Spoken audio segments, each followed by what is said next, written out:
Evo te. Samo ram. Polan. Semafor jeboga, unatrvali se nam. Ovako jebemo dečko, ne, ravno.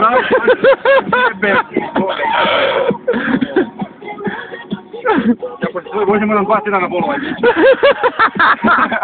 Izvinite, malo mi noga ne ispred. Nervoze i tako. Nije svaki auto. Padriš bio za ovo.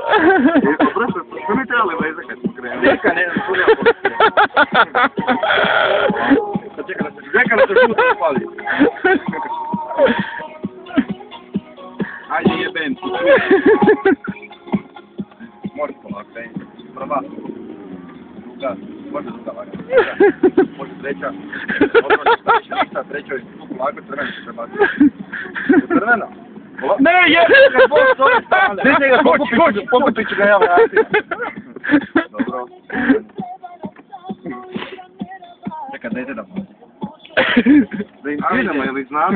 Ne znamo polako. A gdje idemo sad? Evo ti preko iz Ulivka vidi.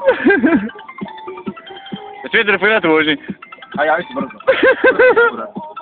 Dobro, nije bitno, ajde. Nek zove. Eno idete iz Ulivka tamo preko. Ili tamo levo? Da. A di mi idemo sad desno? Da, desno. Ne lomio ruke na volan. Oba dve. Vidi ovu stava lupa. Ej, evo željeza!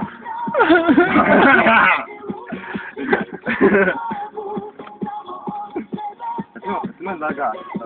E sad može upavati ova strelica tu desno. Kuće ovaj, hoće da ga pokući. Bacio u traku odmah, pogledaj sebe odmah. Gledaj tu. Vamo unutra jebote, Bogi si korav. A jebote, isto.